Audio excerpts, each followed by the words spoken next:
प्रेतत्व मुक्ति के उपाय। गरुड़ जी ने कहा, हे मधुसूदन, जिस दान या सत्कर्म से प्राणी की प्रेत योनि छूट जाती है उसे बताने की कृपा करें। इसके ज्ञान से लोगों का बड़ा कल्याण होगा। श्री कृष्ण ने कहा, हे पक्षीराज सुनो, मैं तुम्हें समस्त अमंगलों को विनष्ट करने वाले दान को बता रहा हूं। शुद्ध स्वर्ण का घट बनाकर ब्रह्मा, विष्णु, शिव तथा लोकपालों सहित उसकी पूजा कर दुग्ध और घृत से परिपूर्ण उस घट को सुपात्र ब्राह्मण को दान में देने से प्रेतत्व से मुक्ति मिल जाती है। हे गरुड़, पुत्रहीन व्यक्ति की सद्गति नहीं होती, अतः यथा विधान पुत्र उत्पन्न करना चाहिए। मृत व्यक्ति को गोबर से लीपी गई मंडलाकार भूमि में स्थापित करना चाहिए। भूमि गोबर से लीपने पर पवित्र हो जाती है तथा मंडल का निर्माण करने से उस स्थान पर देवताओं का वास हो जाता है। ऐसे ही मृत व्यक्ति के नीचे तिल और कुश बिछाने से जीव को उत्तम गति की प्राप्ति होती है तथा साथ ही मृत व्यक्ति के मुंह में पंचरत्न डालने से जीव को शुभ गति मिलती है। हे तार्क्ष, तिल मेरे पसीने से उत्पन्न है, इसलिए वे सदा पवित्र हैं। इस प्रकार कुश की उत्पत्ति मेरे रोम से हुई है। कुश युक्त भूमि अपने ऊपर विद्यमान मृत जीव को निसंदेह स्वर्ग पहुंचा देती है। कुश में ब्रह्मा, विष्णु तथा शिव ये तीनों देव प्रतिष्ठित रहते हैं।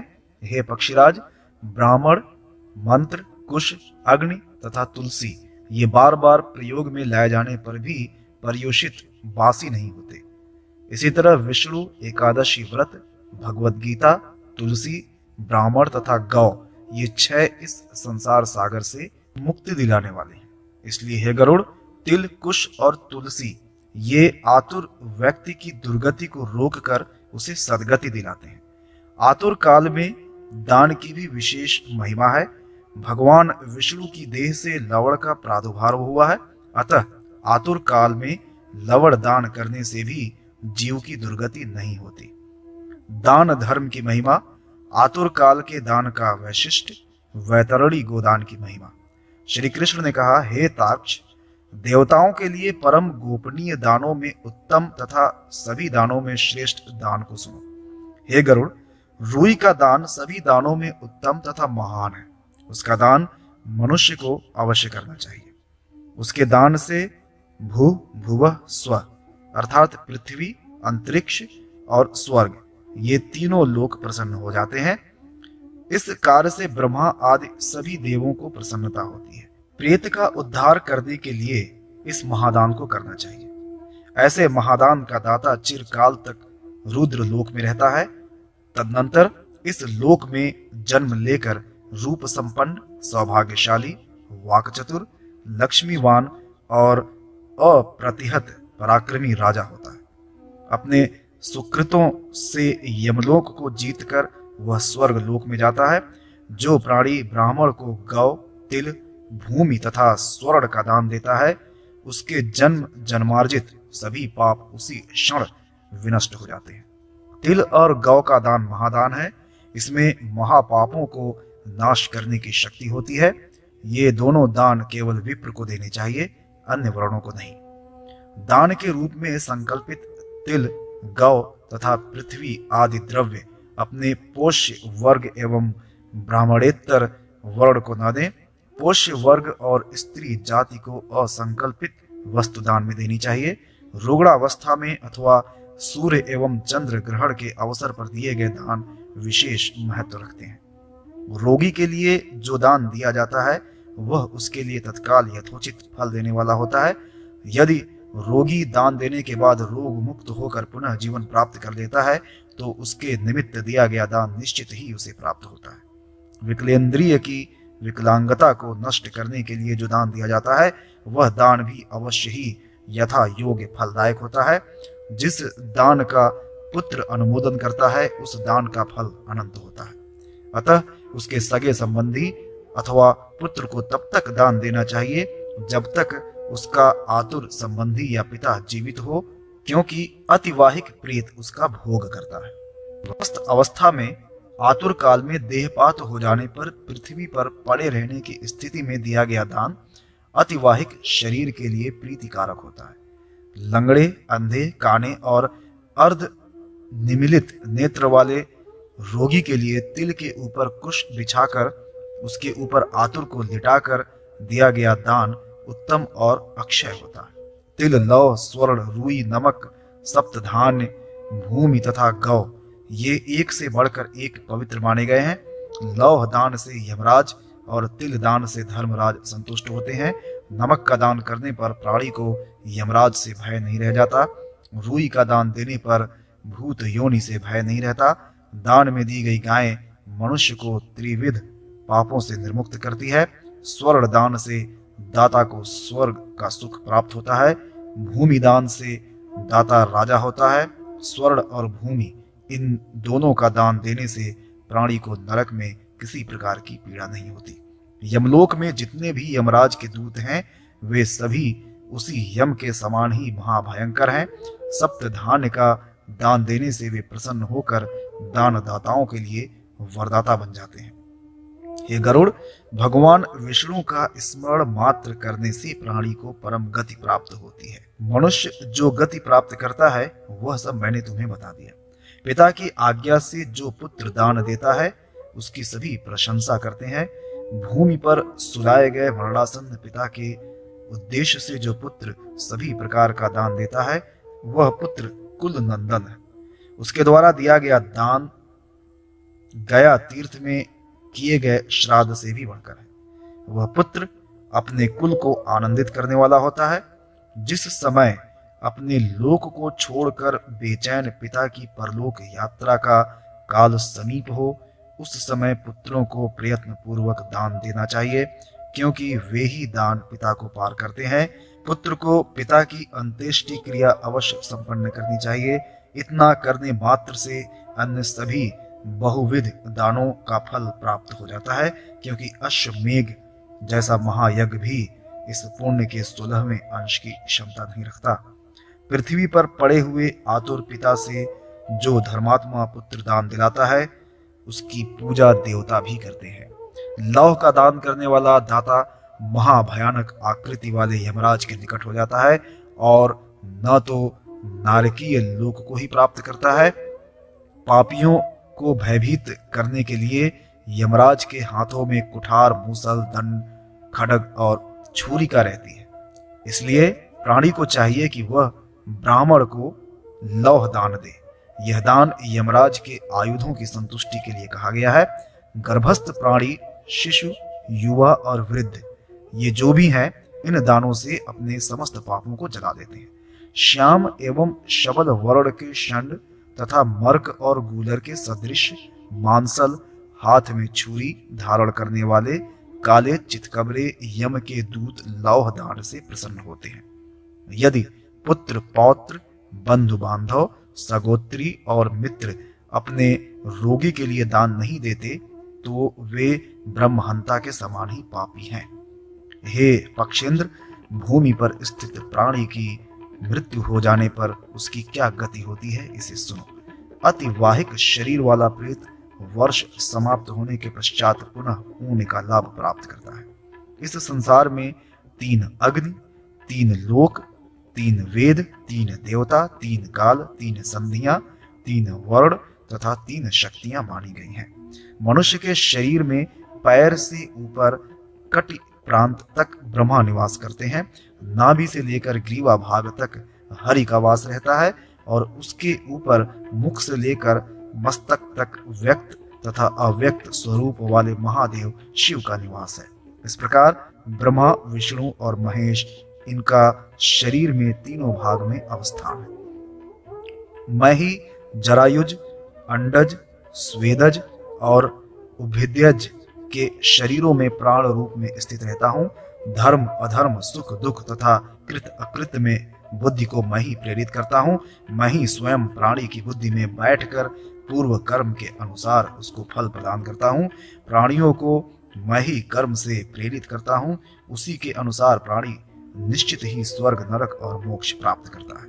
स्वर्ग अथवा नरक में गए हुए प्राणी की तृप्ति श्राद्ध के द्वारा होती है। इसलिए विद्वान व्यक्ति को तीनों प्रकार का श्राद्ध करना चाहिए। मत्स्य, कूर्म, वराह, नारसिंह, वामन, परशुराम, श्री राम, कृष्ण, बुद्ध और कल के ये 10 नाम सदैव मनीषियों के लिए स्मरण करने योग्य हैं।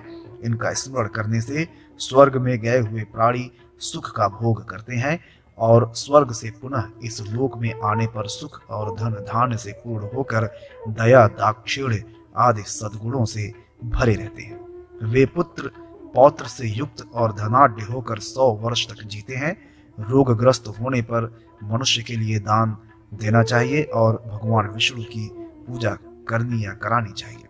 उस समय उसे अष्टाक्षर या 12 महामंत्र का जप करना चाहिए। श्वेत पुष्प से, धीमे पकाए गए नैवेद्य से, गंध धूप से भगवान विष्णु की पूजा करनी चाहिए तथा श्रुतियों और स्मृतियों में अभिवर्णित स्तुतियों में भगवान विष्णु की स्तुति इस प्रकार करनी चाहिए। विष्णु ही माता है, विष्णु ही पिता है, विष्णु ही अपने स्वजन और बांधव है।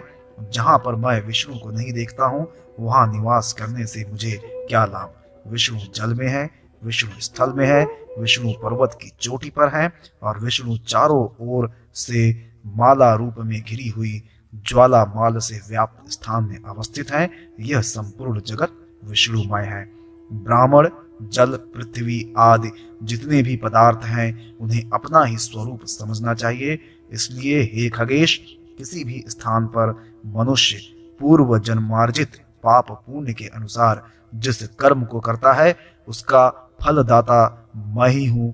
मैं ही की बुद्धि को धर्म में नियुक्त करता हूँ और मुक्ति मैं ही देता हूँ। हे ताक्ष, अंत समय आने पर मनुष्यों का हित करने वाली वैतरणी नदी मानी गई है। उसी के जल से अपने पाप समूह को धोकर प्राणी विष्णु लोक में जाता है।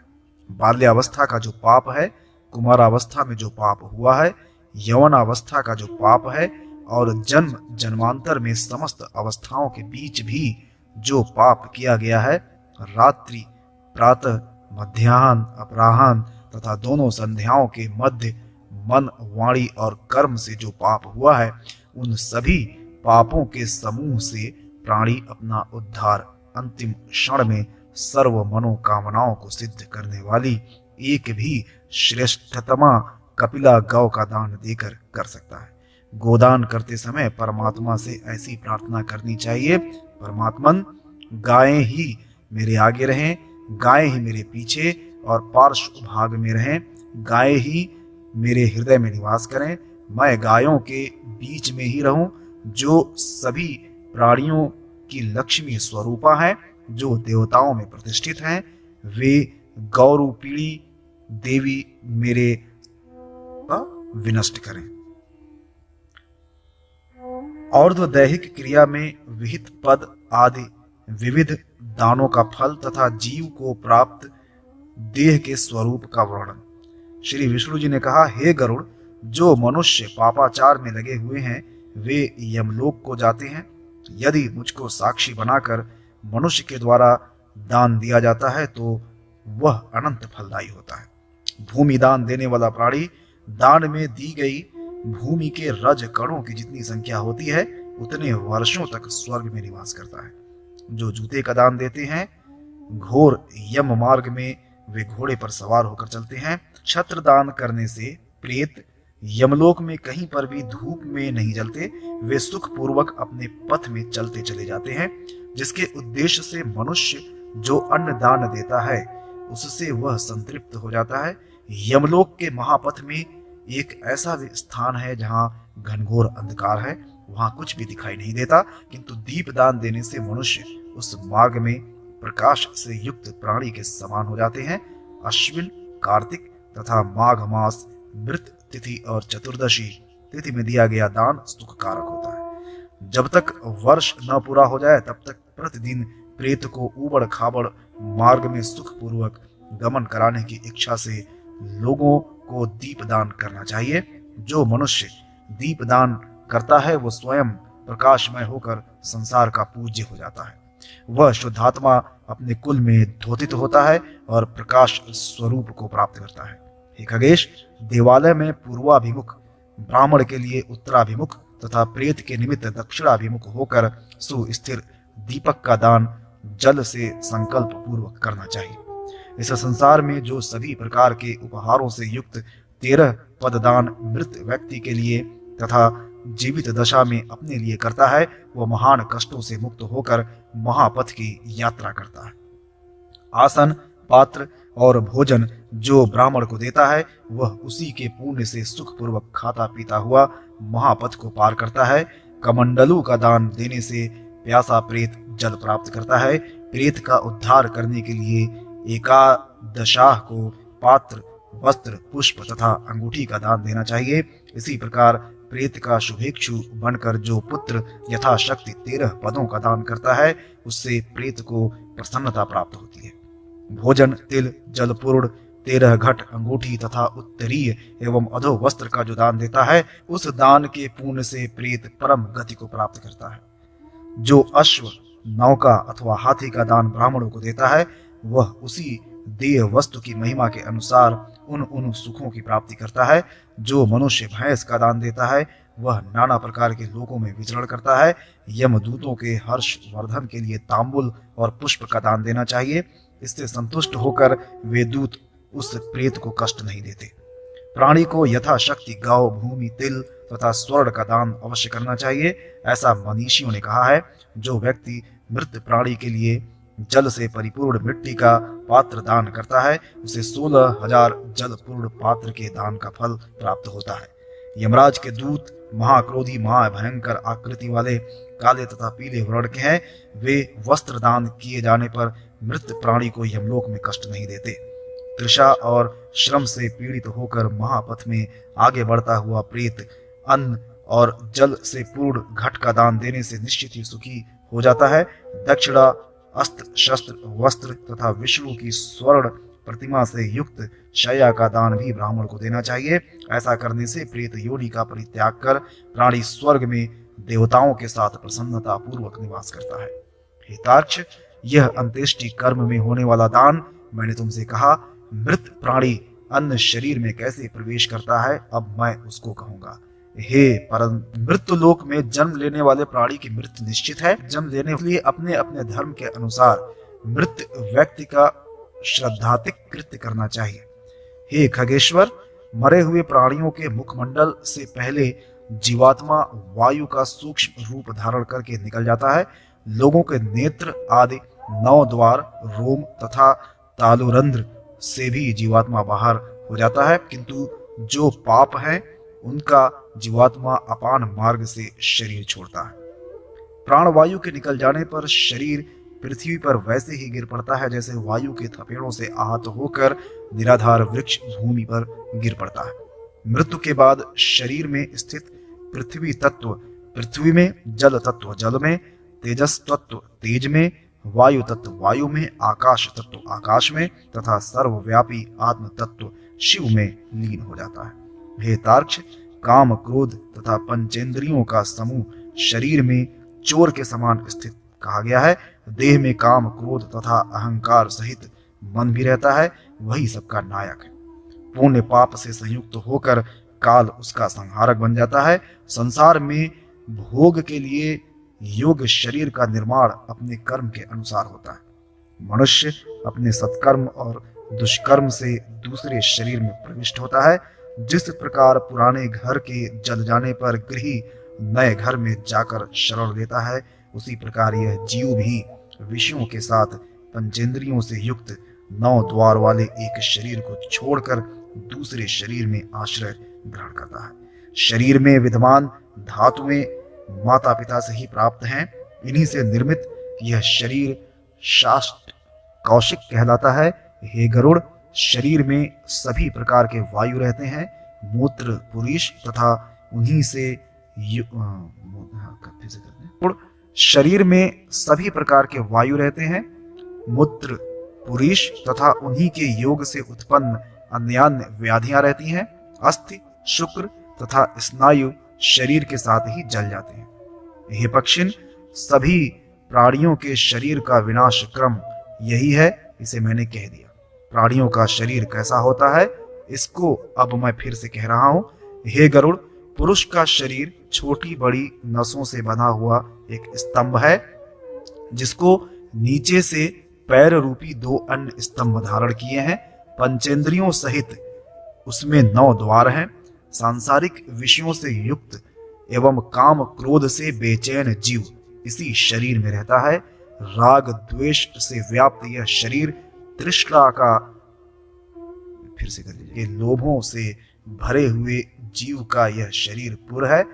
यही स्थिति सभी शरीरों की है। इसी शरीर में सभी देवता और 14 लोक स्थित हैं। जो लोग अपने को नहीं पहचानते वे पशु के समान माने गए हैं। हे पक्षीराज, इस प्रकार ऊपर बताई गई प्रक्रिया से निर्मित शरीर का वर्णन मैंने किया। सृष्टि में 84 लाख योनियां बताई गई हैं जो उद्भिज, एक सेकंड, और जरायुज इन 4 मुख्य भागों में विभक्त हैं। ओके।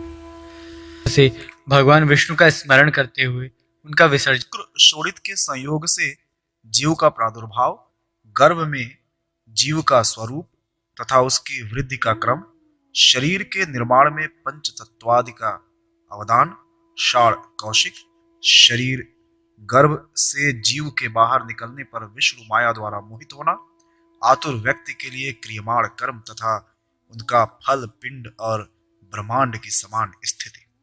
तार्क्ष ने कहा, हे प्रभु, उपदिज, स्वदेज, अंडज तथा जरायुज ये 4 प्रकार के प्राणी किस प्रकार उत्पन्न होते हैं?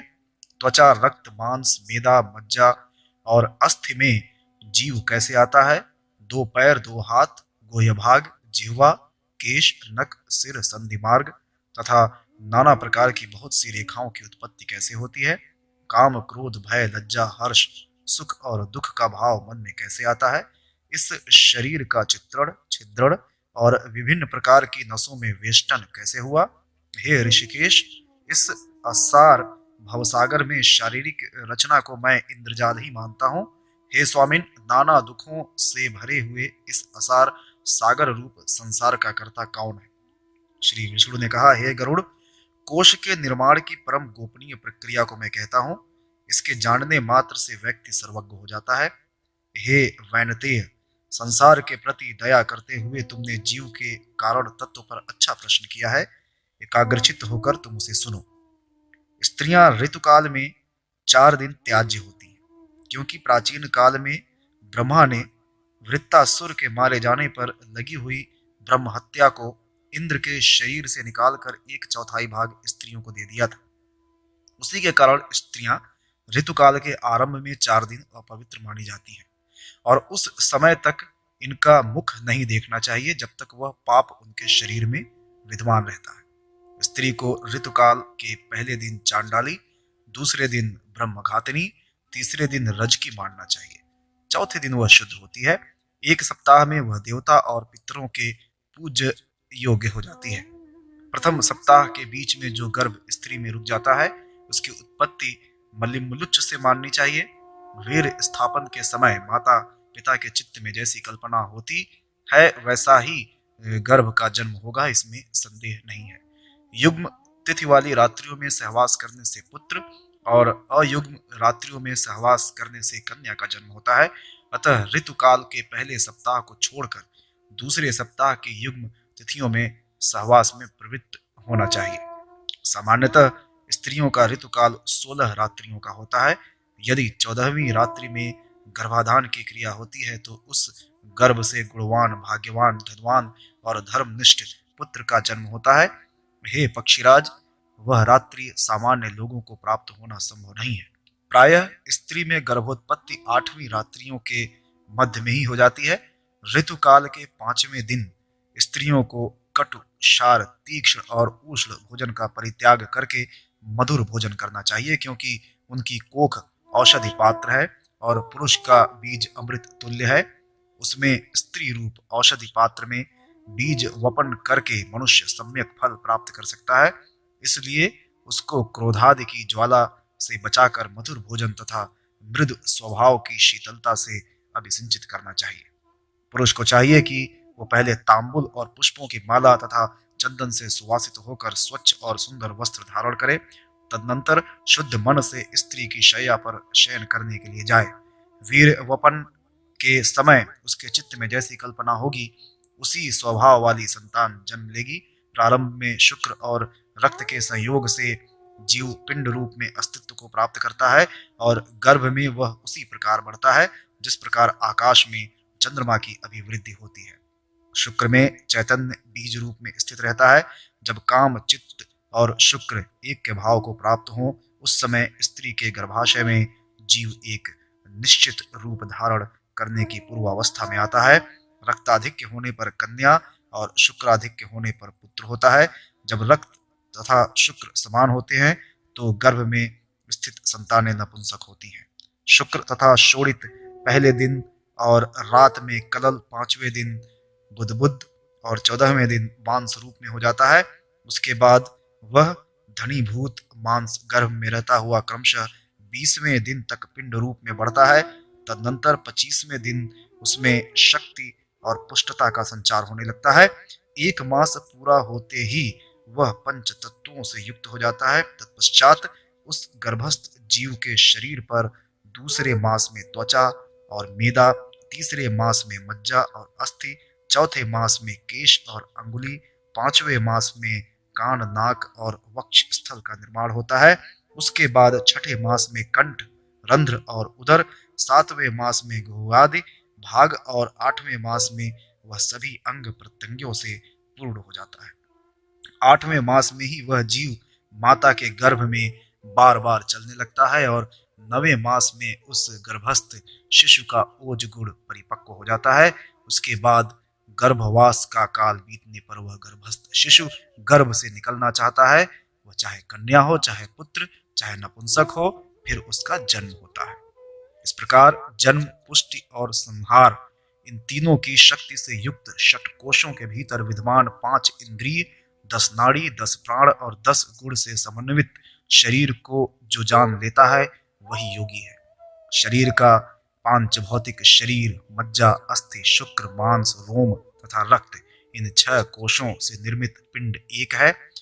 9वें या 10वें मास में इसका पांच भौतिक स्वरूप अत्यंत स्पष्ट हो जाता है। प्रसवकालीन वायु से आकृष्ट, तत्कालीन पीड़ा से बेचैन, माता की सुषुम्ना नाड़ी के द्वारा ही दी जा रही शक्ति से वह पुष्ट, वह जीव गर्भ से निकलने का यथाशीघ्र प्रयास करता है।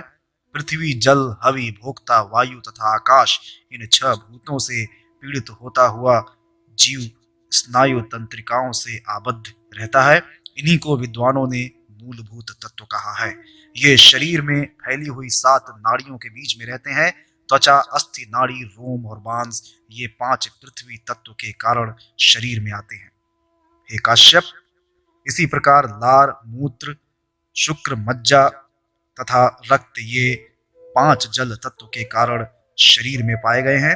हे तार्क्ष, क्षुधा, तृषा, निद्रा, आलस्य एवं कांति, ये 5 तेजस तत्व के कारण शरीर में पाए जाते हैं। ऐसे ही राग, द्वेष, लज्जा, भय और मोह, ये 5 वायु तत्व के कारण शरीर में पाए जाते हैं। आकुंचन, धावन, लंघन, प्रसारण तथा निरोध, ये भी 5 वायु तत्व के कारण शरीर में पाए जाते हैं। हे गरुड़, शब्द, चिंता, गांभीर्य, श्रवण और सात्य संकर्म, सत्य और असत्य का विवेक, ये 5 आकाश तत्व के कारण शरीर में आते हैं। ऐसा तुम्हें जानना चाहिए। श्रोत, त्वक, नेत्र, जिह्वा तथा नाक, ये ज्ञानेंद्रियां हैं, जबकि हाथ, पैर, गुदा, वाणी और गुह्य, ये कर्मेंद्रियां हैं। इड़ा, पिंगला, सुषुम्ना, गांधारी, गजजिह्वा, पूषा, यशा, अलम्बुषा, कुहू तथा शंखिनी, ये 10 नाड़ियां मानी गई हैं। यही प्रधान 10 नाड़ियां पिंड शरीर के मध्य स्थित रहती हैं। प्राण, अपान, समान, उदान, व्यान, नाग, कूर्म, कृकर, देवदत्त तथा धनंजय नाम के 10 वायु प्राणियों के शरीर में विद्यमान रहते हैं। केवल खाया गया अन्न ही देहधारियों के शरीर को पुष्ट करता है और इस खाए गए अन्न को प्राणवायु ही शरीर में तथा उसकी सभी संधियों में पहुंचाता है। भोजन के रूप में ग्रहण किया गया आहार वायु के द्वारा 2 रूपों में विभक्त किया गया है। इसके अनंतर यह प्राण वायु ही गुदा भाग में प्रविष्ट होकर अन्न और जल को पृथक पृथक कर देता है तथा यही प्राणवायु अग्नि के ऊपर जल को एवं जल के ऊपर अन्न को पहुंचाकर स्वयं अग्नि के नीचे रहते हुए अग्नि को धीरे धीरे उद्दीप्त करता है। तत्पश्चात वायु से उद्दीपन किया हुआ अग्नि अन्न के रस भाग को अलग और शुष्क भाग को अलग कर देता है। यही शुष्क भाग 12 प्रकार के मलों के रूप में शरीर से बाहर आता है। शरीर में विद्यमान कान, नेत्र, नाक, जिह्वा, दांत, नाभि, गुदा तथा नख ये सब मल के आश्रय हैं। ऐसे ही विष्ठा, मूत्र, शुक्र एवं शोणित रूप से ये मल अनंत प्रकार के हैं। हे विनता सुत, मनुष्य के शरीर में सामान्यतः 3.5 करोड़ रोम और 32 दांत होते हैं। सिर में बालों की संख्या 7 लाख तथा नख 20 हैं। हे तार्क्ष, पुराने लोगों से शरीर में 1000 पल मांस, 100 पल रक्त, 10 पल मेदा, 10 पल त्वचा, 12 पल मज्जा, 3 पल महारक्त, 2 कुड़व अन्न की एक माप जो 12 मुट्ठी के बराबर होती है, शुक्र तथा 1 कुड़व संतानोत्पत्ति के लिए उपयोगी स्त्री के विद्यमान शोणित रज को माना है। इसी प्रकार मानव शरीर में 6 प्रकार के कफ, 6 प्रकार की विष्ठा, 6 प्रकार के मूत्र और 360 से अधिक अस्थियां होती हैं। इस प्रकार पिंड शरीर के विषय में बताया गया। इसे ही शरीर का वैभव कहते हैं। इन सब के अतिरिक्त शरीर में और कुछ नहीं। भय तथा कल्याण प्राप्त होता है। कर्म का अनुष्ठान शरीर के द्वारा ही संभव होने से शरीर का महत्व है। इस शरीर के द्वारा ही जीव उत्तम से उत्तम तथा अधम से अधम गति प्राप्त करता है। इसलिए शरीर को फिर से करता है। वायु जीव को गर्भ से बाहर करता है। उस समय उसके दोनों पैर ऊपर और मुख नीचे की ओर रहता है। ऐसा जीव पहले तो यथाक्रम मां के गर्भ में रहकर ही धीरे धीरे बढ़ता है। माता के द्वारा ग्रहण किए गए अन्न, फल, दूध, घृत और जल के आहार से उस जीव के शरीर की हड्डियां पुष्ट होती हैं तथा वह जीवित रहता है। उस जीव के नाभि प्रांत से शक्तिवर्धनी नाड़ी जुड़ी रहती है जिसको अप्यायनी कहा जाता है। उसका संबंध स्त्रियों के आंत छिद्र से होता है। उनके द्वारा खाया पिया गया पदार्थ गर्भ में स्थित प्राणी के पेट में आप्यायनी नाड़ी के द्वारा पहुंचता है। मां के द्वारा भुक्त पदार्थों से पुष्ट देह वाला होकर वह जीव प्रतिदिन वृद्धि को प्राप्त होता है। इसी वृद्धि क्रम में संसार की पूर्वानुभूत अनेक विषयों की स्मृतियां उसे होती हैं और इन्हीं स्मृतियों के कारण दुखित वह प्राणी खिन्न हो जाता है तथा अनेक प्रकार की पीड़ा का अनुभव कर इधर उधर गतिमान होता है एवं गर्भ से निकल करके मैं पुनः ऐसा कुछ नहीं करूंगा जिससे मुझे पुनः गर्भ की प्राप्ति हो, यह सोचकर जीव अपने उन सैकड़ों पूर्व जन्मों का स्मरण करता है जिनमें उसको सांसारिक देव योनियों और मृत्यु लोक की नाना योनियों के सुख दुख का अनुभव प्राप्त हुआ था। उसके बाद समयानुसार वह प्राणी अधोमुख होकर 9वें या 10वें मास में गर्भ से बाहर आता है। प्रजापत्य वायु के प्रभाव से गर्भ छोड़कर बाहर निकलता हुआ वह जीव दुखी होता है। उस समय दुख से पीड़ित वह प्राणी विलाप करता हुआ बाहर निकलता है। उधर से बाहर होते हुए उस जीव को असह्य कष्ट देने वाली मूर्छा आ जाती है, किंतु कुछ ही क्षण में वह जीव पुनः चेतना में आ जाता है। वायु के स्पर्श से उसको सुखानुभूति होती है। तत्पश्चात संसार को मोहित करने वाली विष्णु की माया उसके ऊपर अपना प्रभाव जमा लेती है। उस माया शक्ति से विमोहित जीवात्मा का पूर्व ज्ञान नष्ट हो जाता है। ज्ञान नष्ट होने के बाद वह जीव बाल भाव को प्राप्त करता है। तदनंतर उसे कौमार्य, यौवन और वृद्धावस्था भी प्राप्त होती है। इसके बाद मनुष्य पुनः उसी प्रकार मरता है और जन्म लेता है। इस संसार चक्र में वह घड़ा बनाने वाले चक्र यंत्र के समान घूमता रहता है। प्राणी कभी स्वर्ग प्राप्त करता है और कभी नरक में जाता है। स्वर्ग तथा नरक मनुष्य को अपने कर्मानुसार ही प्राप्त होते हैं। ये पक्षी श्रेष्ठ, स्वर्ग और नरक में कर्म का फल भोग करके प्राणी कभी थोड़े से शेष पाप पुण्य का भोग करने के लिए पृथ्वी पर आ जाता है। जो स्वर्ग में निवास करते हैं उन लोगों को यह दिखाई देता है कि नरक लोकों में प्राणियों को बहुत दुख है। यहाँ पर यमराज के दूतों से प्रताड़ित वे नरकवासी कभी प्रसन्न नहीं होते हैं। उन्हें तो दुख ही दुख झेलना पड़ता है। जब से मनुष्य विमान में चढ़कर ऊपर की ओर प्रस्थान करता है, तभी से उसके मन में यह भाव स्थान बना लेता है कि पुण्य के समाप्त होने पर मैं स्वर्ग से नीचे आ जाऊंगा। इसलिए स्वर्ग में भी बहुत दुख है। नरकवासियों को देख करके जीव को महान दुख होता है, क्योंकि मेरी भी इसी प्रकार की गति होगी। इस चिंता से वह रात दिन मुक्त ही नहीं होता। गर्भवास में प्राणी को योनिजन्य बहुत कष्ट होते हैं। योनि से पैदा होते समय उसे महान दुख होता है। उत्पन्न होने के बाद बालपन में भी उसे दुख और वृद्धावस्था में भी दुख है। काम, क्रोध तथा ईर्ष्या का संबंध होने से युवावस्था में भी उसके लिए असहनीय दुख है। दुःस्वप्न वृद्धावस्था में तथा मरण के समय भी उत्कट दुख उसे होता है। यमदूतों के द्वारा खींचकर नरक में भी ले जाए जा रहे जीव को अधोगति प्राप्त होती है। उसके बाद फिर जीव का गर्भ से जन्म होता है और मृत्यु होती है। ऐसे संसार चक्र में प्राणी कुंभकार के चक्र के समान घूमते रहते हैं। पूर्व जन्म में किए गए पुण्य पाप से बधे जीव बार बार इसी संसार के आवागमन का दुख भोगते हैं। हे पक्षिन, सैकड़ों प्रकार के दुख से व्याप्त इस संसार क्षेत्र में रंच मात्र भी सुख नहीं है। हे विनितासुत, इसलिए मनुष्यों को मुक्ति के लिए प्रयत्न करना चाहिए। जीव की जैसी स्थिति गर्भ में होती है, वह सब मैंने तुम्हें सुना दिया। अब मैं पूर्व कर्म से पूछे गए प्रश्न का ही उत्तर दूं, या इसी अंतराल में कुछ अन्य प्रश्न करने की तुम्हारी इच्छा है?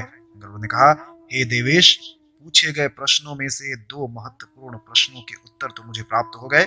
अब मुझे तीसरे प्रश्न का उत्तर प्रदान करने की कृपा करें। श्री कृष्ण ने कहा, हे पक्षेंद्र, मरणासन प्राणी के लिए क्या करना चाहिए, यह तुमने प्रश्न किया है। उसका उत्तर सुनो, मैं संक्षेप में उसे कह रहा हूं।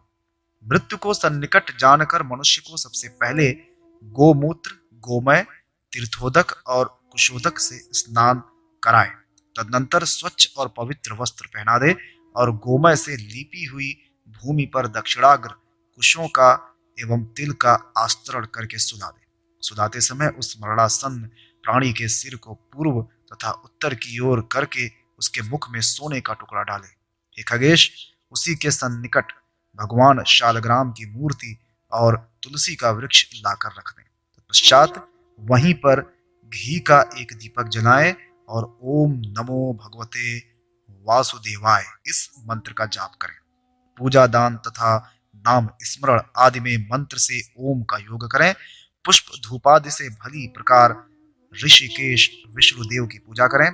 तदनंतर विनम्र भाव से स्तुति पाठ करते हुए उनका ध्यान करके उसके बाद ब्राह्मणों, दीनों और अनाथों को दान देकर भगवान विष्णु के चरणों को हृदय में स्थान देते हुए पुत्र, मित्र, स्त्री, खेतीबाड़ी तथा धन धन्यादि के प्रति अपनी ममता का परित्याग कर दें। उस समय जीव को बहुत ही कष्ट होता है। उसके निवारण के लिए पुत्रादि सभी परिजनों को मरणासन्न प्राणी के कल्याण हेतु ऊंचे स्वर में पुरुष सूक्त का पाठ करना चाहिए। हे गरुड़, मृत्यु के आ जाने पर जो कर्म करना चाहिए वो सब मैं तुम्हें सुना चुका हूं। अब इस समस्त कर्म का फल क्या है, उसको मैं संक्षेप में कहता हूं, तुम सुनो। हे पक्षीराज, स्नान करने से प्राणी को स्वच्छता प्राप्त होती है, उसके शरीर की अपवित्रता दूर होती है। उसके बाद भगवान विष्णु का स्मरण होता है और उनका स्मरण सभी प्रकार के उत्तम फल प्रदान करता है। कुश और कपास आतुर प्राणी को स्वर्ग ले जाते हैं, इसमें संदेह नहीं। तिल तथा कुश जल में डालकर मरणासन व्यक्ति को कराया गया स्नान यज्ञ में किए गए अवभृत स्नान के समान होता है। ऐसे ही गोमय से लिपी हुई भूमि पर मंडल बनाकर उस पर तिल, कुश आदि डालकर यदि मरणासन व्यक्ति को सुलाया जाए तो विष्णु आदि देव प्रसन्न होते हैं, क्योंकि ब्रह्मा, विष्णु, रुद्र, लक्ष्मी और अग्निदेव मंडल में रहते हैं। इसलिए मरणासन व्यक्ति को जिस भूमि पर शयन कराना है वहां पर मंडल का निर्माण करना चाहिए। हे खगेश, पूर्व अथवा उत्तर की ओर यदि मरणासन व्यक्ति का सिर कर दिया जाए, यदि उसके पाप कम हो तो इतने मात्र से उसे उत्तम लोक प्राप्त हो सकते हैं। आतुर व्यक्ति के मुख में पंचरत्न डालने पर उसमें ज्ञान का उदय होता है। हे पक्षिन, तुलसी, ब्राह्मण, गौ, विष्णु और एकादशी व्रत, ये 5 संसार सागर में डूबते हुए मनुष्यों के लिए नौका के समान है। विष्णु, एकादशी, गीता, तुलसी, ब्राह्मण एवं गौ, यह षटपदी है। इस आसार और जटिल संसार में प्राणी को भक्ति प्रदान करती है। ओम नमो भगवते वासुदेवाय। इस प्रकार भगवान विष्णु के मंत्र का जप करता हुआ मनुष्य निसंदेह उन्हीं का सायुज्य प्राप्त करता है। पूजा करने से भी मेरे भगवान विष्णु लोक की प्राप्ति होती है। मेरी पूजा करने वाला साक्षात स्वर्ग लोक को जाता है। हे काश्यप, पुरुष सूक्त के पाठ से अपने परिजनों के व्यामोह में फंसा हुआ प्राणी बंधन से मुक्त हो जाता है। परलोक प्राप्ति के जितने साधन बताए गए हैं, उनमें जिन साधनों की अधिकता होगी, उन्हीं का फल मनुष्य को अधिकाधिक प्राप्त होगा। यथाशक्ति ब्राह्मणों, दीनों और अनाथों को दान देना चाहिए।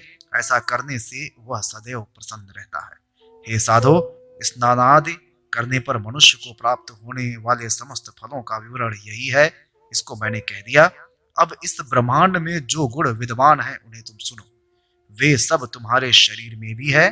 पाताल, पर्वत, लोक, दीप, सागर, सूर्यादि सभी ग्रह तुम्हारे शरीर में ही स्थित हैं। तथा पैर के नीचे तललोक, पैर के ऊपर वितल लोक, दोनों जानुओं में सुतल लोक और संख्य प्रदेश में महातल नामक लोक समझने चाहिए। वैसे ही उरु भाग में तलातल लोक तथा गुह्य स्थान में रसातल लोक स्थित है। ऐसे ही प्राणी के कटि प्रदेश में पाताल लोक की स्थिति समझे। नाभि के मध्य में भूरलोक, उसके ऊपर भुवरलोक, हृदय में स्वर्गलोक, कंठ देश में महरलोक, मुख में जनलोक, मस्तक में तपोलोक एवं महारंध्र में सत्यलोक। इस प्रकार मनुष्य के इसी शरीर में 14 भुवन विद्यमान है। शरीर के त्रिकोण में मेरु, अधः कोण में मंदर, दक्षिण में कैलाश, वाम भाग में हिमालय, ऊर्ध्व भाग में निषद, दक्षिण में गंधमादन और वाम रेखा में मलय, इन 7 कुल पर्वतों की स्थिति है। इस देह के अस्थि भाग में जम्बूद्वीप, मज्जा में शाकद्वीप, मांस में कुशद्वीप, शिराओं में कौंच द्वीप, त्वचा में शालमली द्वीप, रोम समूह में पलक्ष द्वीप और नखों में पुष्पर नामक द्वीप हैं। उसके बाद शरीर में सागरों का स्थान है।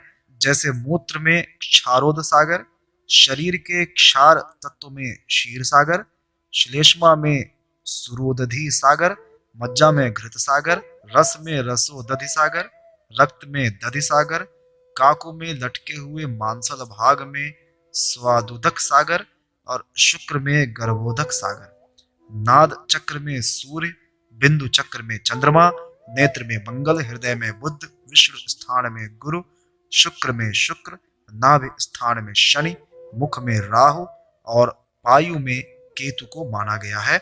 इस प्रकार शरीर में ग्रह मंडल की स्थिति है। मनुष्य का आपाद मस्तक संपूर्ण शरीर इसी सृष्टि के रूप में विभक्त है।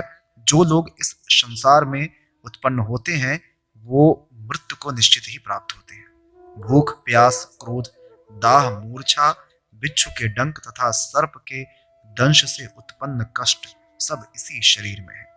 समय के पूरा हो जाने पर सभी प्राणियों का विनाश निश्चित है। यमलोक में गए हुए जीव के आगे आगे वही लोग दौड़ते हैं जो पापी हैं, अधम हैं और दया धर्म से दूर हैं। यमदूत उनके बाल पकड़कर घसीटते हुए अत्यंत संतप्त मरुस्थल तथा दहकते हुए अंगारों के बीच से ले जाते हैं। अत्यंत दुख से कातर इन पापियों को यमलोक की एक झोपड़ी में तब तक रहना पड़ता है जब तक पुनर्जन्म नहीं होता। हे तार्क्ष, इस प्रकार जीव कर्मानुसार जन्म लेता है और मृत्यु को प्राप्त होता है। इस संसार में जो उत्पन्न हुए हैं वे अवश्य ही मरेंगे, इसमें संदेह नहीं। आयु, कर्म, धन, विधा और मृत्यु, ये पांचों गर्भ में प्राणी के रहने के समय ही निश्चित हो जाते हैं। जीव कर्म से ही जन्म लेता है और विनष्ट होता है। सुख, दुख, भय एवं कल्याण कर्म से ही प्राप्त होते हैं। नीचे की ओर मुख तथा ऊपर की ओर पैर किए हुए प्राणी को गर्भ से वायु ही खींचकर बाहर लाता है।